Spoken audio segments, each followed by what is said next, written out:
할렐루야. 오늘도 하나님의 크신 은혜와 사랑이 오늘도 저와 여러분들에게 함께 하실 줄 믿습니다. 오늘은 사무엘상 30장 1절부터 6절까지 말씀으로 하나님을 의지하라 라는 제목으로 하나님 말씀 나누겠습니다.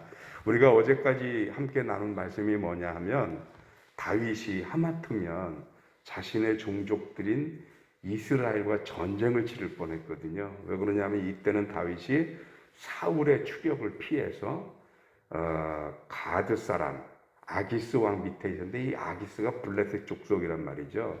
그런데 이 블레셋이 다 모여서 이스라엘을 치려고 하는데 다윗이 그 블레셋 왕 중에 하나인 아기스 밑에 있다 보니까 이 아기스가 다윗을 데리고 전쟁에 참여하기를 바랬잖아요. 그런데 하나님이 역사하셔서 블레셋의 다른 방백들 그리고 아기스의 귀족들이 다윗이 누군데 그를 데리고 전쟁을 데리고 나가려고 하느냐 아주 극구 반대를 합니다. 그것 때문에 다윗이 너무나 다행스럽게 자기 종족인 이스라엘을 향해 칼을 겨누는 일을 피할 수 있었어요. 근데 문제는 뭐가 문제냐면, 그렇게 하고 이제 아기스가 내가 살던 곳으로 다시 돌아가라, 그래서 자신의 주거지였던 블레셋 남쪽의 시글락이라고 하는 동네, 아기스에게 허락받은 거주지잖아요. 근데 여기 다시 왔어요. 그랬더니 이게 뭡니까? 그 사이에 전쟁에 나갈 수 있을 만한 사람들을 다 데려갔었잖아요. 그런데 그 사이에 아말렉 족속이 쳐들어와서 이 다윗에 남겨진 이 다윗과 동행하는 그 600여 명의 추종자들이 있었잖아요. 그들의 아내와 자녀들을 다 사로잡고 가고, 그리고 성읍은 다 불태워버렸어요. 얼마나 슬프고 놀랍고 애통할 일인지 이 600여 명의 모든 추종자들과 다윗이 너무나도 가슴 아파서 울고 또 웁니다. 왜 안 그렇겠어요?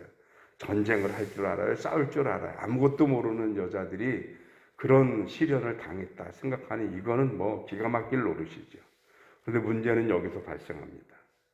이게 군중들의 심리인데, 사람들이 울다 지쳐서 이게 뭘로 바뀌느냐 하면, 왜 우리들의 아내와 자녀들이 이렇게 사로잡히고 포로가 돼야 하는가라는 것 때문에 분노를 하게 돼요. 분노하니까 이게 다 그 분노의 화살이 어디로 돌아가느냐, 이 일을 일으킨 주범이라고 여겨지는 다윗을 향하는 겁니다. 그래서 오늘 성경에 보니까 이 600여 명의 추종자들이 어제까지만 해도, 아니 오늘 오전까지만 해도 그렇게 다윗을 믿고 따르던 사람들이 다윗을 돌로 치자고 그래요. 이게 군중심리고요. 사람들이 이렇습니다. 아주 사람들의 마음은 갈대 같습니다. 조금만 나한테 불리하면 여지없이 돌아서는 게 사람 마음이에요. 그게 군중으로 모일 땐 더 그렇습니다. 예를 들어 나 혼자서는 서운한 마음이 들다가도 내가 너무 째째하고 뭐 그런가, 이러면 안 되는 거 아닌가, 이런 생각을 갖다가도 이게 10명이 되고 100명이 됐는데 누가 한 사람 갑자기 그래도 그렇지, 이런 책임 누구는 져야 될 거 아니야, 다윗 때문에 그래, 이 말 한마디만 하면 그 100명의 마음에 조금씩 갈등이 있던 것들이 확신으로 바뀌는 거예요. 뭐라고요? 다윗 때문에 그랬어, 이런 식으로. 이게 군중심리고 이게 사람의 마음이에요. 그런데 이때 만일 다윗이 끝끝내 이 사람들의 마음을 얻자고 그게 아니라 어쩌고 저쩌고 하고 뭐 변명을 하고 설득을 하고 이랬으면 상황이 복잡해졌을지도 몰라요. 그런데 오늘 6절에 뭐라고 얘기를 하냐면, 백성들이 자녀들 때문에 마음이 슬퍼서 다윗을 돌로 치자 하니 다윗이 크게 다급하였으나, 이 다급하였다는 말이 상황적으로 보면 다윗의 마음이 다급한 게 아니고 상황이 위급하다고 봐야 돼. 아주 굉장히 힘든 상황이었으나 그의 하나님 여호와를 힘입고 용기를 얻었더라. 사람들 때문에 흔들렸거나 사람들을 설득하려거나 그게 아니고 하나님을 바라보고 하나님을 의지하고 용기를 냈더라, 이 얘기입니다.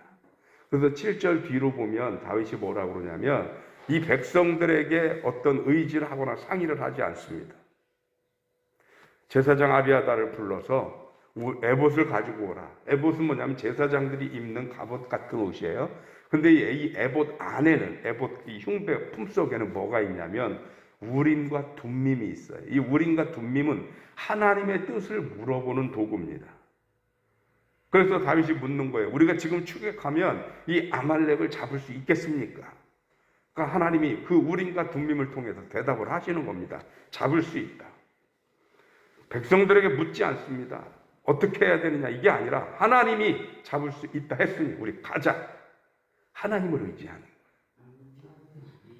만약에 백성들의 마음을 얻으려고 이러고 저러고 막 했으면 입이 100개 하고 600명의 여기 그 추종자들이었다 그랬잖아요. 입이 600개 하고 다윗이 1개 하고 서로 변론하고 의논하고 막 따지면 600개가 이겨요? 100개, 1개가 이겨요? 이길 수가 없는 거예요, 이거는요. 오히려 군중 심리만 더 복잡해지는 거예요. 그러니까 다윗이 하나님만 의지하고 하나님께 여쭙고 하나님이 잡을 수 있다 하니까 그 많은 사람들한테 오히려 용기를 내고 카리스마를 보이는 거잖아요. 그만 슬퍼하자. 지금 이런다고 해결될 수 있는 일 없으니 하나님이 잡을 수 있다 했으니 우리 이 마음 가지고 이 억울함 가지고 가자. 가서 아말렉을 잡자. 그리고 이끌어 가는 겁니다. 여러분, 우리가 세상을 살다 보면 사람들과의 교제와 사람들과의 관계 속에서 살다 보니까 가끔 성도들 가운데 저한테 이렇게 상담하러 와서 이렇게 하소연하는 것 중에 90%가 뭐냐? 사람 믿다가 배신당했다는 얘기예요. 그럴 줄 몰랐다는 등, 이중인격자라는 등, 사람이 앞에서 다르고 뒤에서 다르다는 등 그러면서 힘들다고 얘기를 해요. 그런데 여러분, 엄밀히 말하면 사람 중에 이중인격이 전혀 없는 사람이 있어요? 아니 솔직히 말해서 남 대하는 거하고 우리 가족 대하는 게 어떻게 똑같아요? 길거리 지나가는 애하고 내 새끼 대하는 게 어떻게 똑같아요? 다를 수밖에 없죠. 팔 안으로 굽는 건데. 아니 그러면 나는 달라요? 나도 똑같잖아요. 나도. 아무리 내가 신앙적으로 열심히 살려고 해도 일단 내 집에 딱 들어가는 순간부터 우리가 마음적 경계, 어떤 이게 다 무장 해제되잖아요. 편하잖아요. 그래서 남한테는 그렇게 못해도 집에 가면 모질게 말하잖아요. 왜 그래요? 집에 있는 사람들이 우스워서가 아니죠. 집에 있는 사람한테는 무장이 해제되니까, 긴장감이 풀리니까, 편하니까 편한 대로 그냥 나오는 거죠. 근데 그걸 가지고 이중인격이니 어쩐 이러면 안 되고요. 사람이 말이야 뒷말하면서 돌아다닌다고 이런 얘기 하는데 우리 속담에 없는 자리에서 누구도 욕해요? 나라님도 욕하는 거예요. 그러는 거예요. 없는 자리에서는. 근데 그걸 가지고 뭐가 어쨌네 뒷담화를 하네. 그럴 거짓. 사람이 원래 그렇다니까요.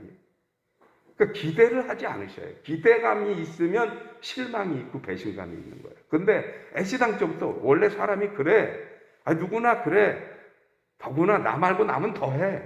그냥 이래버리면 기대감이 없으니까 실망도 없고 갈등도 없어요. 그런데 그 기대감 때문에 그러거든요. 그래서 사실은 사람 때문에 상처받아서 어째서 하는 사람들의 그 뒷면을 이렇게 보면 뭐냐면 사람을 의지했다는 얘기입니다. 그러니까 사람한테 상처받아요. 그러니까 누구 의지하라고요? 하나님 의지하라고요. 한결같으신 하나님. 네? 앞뒤가 똑같으신 하나님이시잖아요. 그러니까 하나님 의지하면 되는데 자꾸 사람 의지하고 사람 바라보고 그 사람 없으면 못 살 것처럼 그 사람이 마치 나의 구세주처럼 그러다가 그 사람이 내 기대와 다른 모습 보이면 그 사람이 바뀐 게 아니에요. 내 기대를 충족하지 못한 것뿐이에요.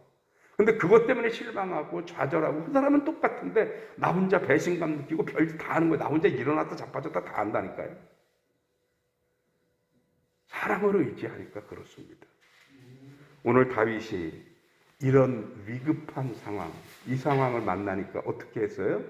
오히려 하나님을 의지하여 용기를 낸 것처럼 혹여라도 우리가 세상을 살면서 인간관계 때문에 또 사람 의지한 것 때문에 위기를 만나고 슬프고 아프고 배신감 느끼고 그렇게 괴로워요? 그럼 어떻게 해야 돼요? 오늘 다윗처럼 하나님을 의지하여 크게 용기를 내서 다시 회복하는 저와 여러분들이 되어주시길 주님의 이름으로 축원합니다. 오늘 7월 첫날 우리가 예배를 드리는데 벌써 2021년에 6개월이 지나간 거예요. 절반이 날아가 버렸어요. 남은 절반은 오늘부터 사는 거잖아요. 이 남은 절반 하나님을 의지하고 사시기를 바랍니다. 세상에 의지할 게 별로 없네요. 정치요? 어디 뉴스 보니까 볼만하세요? 의지할 게 없어요. 하나님 의지하고 오늘도 또다시 힘을 내는 저와 여러분들 되시기를 주님의 이름으로 축원합니다. 기도하겠습니다. 하나님 고맙습니다. 이 아침 사람들은 여전히 흔들리고 갈대처럼 이리저리 움직이지만 한결같이 영원부터 영원까지 변하지 않으시고 한결같이 지금 하나님을 의지하는 것이 인생의 참된 길임을 발견하는 다윗을 봅니다. 오늘 우리도 다윗처럼 때때로 사람들로 인해서 우리 삶에 위기가 다가오거든 사람이 아니라 하나님 바라보며 하나님을 힘입고 용기를 내고 다시 일어나는 우리들이 되게 하여 주시옵소서. 사람은 원래 그런 존재입니다. 약하고 흔들리고 변하고, 그러니 그 사람 보면서 상처받는 우리들이 아니라 한결같으신 하나님 보면서 위로받고 용기 내고 그리고 더 굳건해지는 하나님의 귀한 백성들 되게 하여 주시옵소서. 주님 구하옵기에 우리 든든히 서가는 교회에 아프고 힘든 성도들이 참 많습니다. 병원 치료를 받는 성도들, 치료 후에 회복을 기다리는 성도들 주님 기억하시고 저들에게 하나님의 치유의 손길을 더하시어서 온전히 깨끗하게 완벽하게 치유될 수 있도록 하나님이 도와주시옵소서. 하나님, 다음 주는 한 주간 동안 우리가 늦은 비 특별 새벽 부흥회를 열고 교회의 건축과 그 건축을 준비하는 마음으로 한 주간 동안 새벽마다 부흥회를 통해 기도하기를 원합니다. 5 교회 목사님들이 우리 교회 오셔서 귀한 말씀 주시고 축복하실 때마다 성령의 불이 임하는 시간 되게 하여 주시옵시고 시간 하나님의 동행하심과 역사하심을 주시어서 큰 은혜의 시간 될 수 있도록 주님이 함께하여 주옵소서. 하나님, 오늘은 월삭 예배로 드립니다. 이 한 달을 하나님의 손에 맡기고 주님과 동행하기를 바라는 성도들의 가정과 저들의 간절한 기도 위에 하나님의 응답과 축복을 더하여 주시옵소서. 또한 구하옵기는 우리 든든히 서가는 교회 이전과 건축을 위해서 기도합니다. 지금까지 인도하신 분도 하나님이셔서 기적 같은 은혜를 베푸셨는 줄 믿습니다. 남은 과정도 주님 주장하여 주시어서 좋은 부지 허락하여 주시옵시고 아름다운 성전, 행복한 성전, 하나님 앞에 영광스러운 성전을 건축할 수 있도록 주님 동행하여 주시옵소서. 감사하고 예수 그리스도 이름으로 기도하옵나이다. 아멘.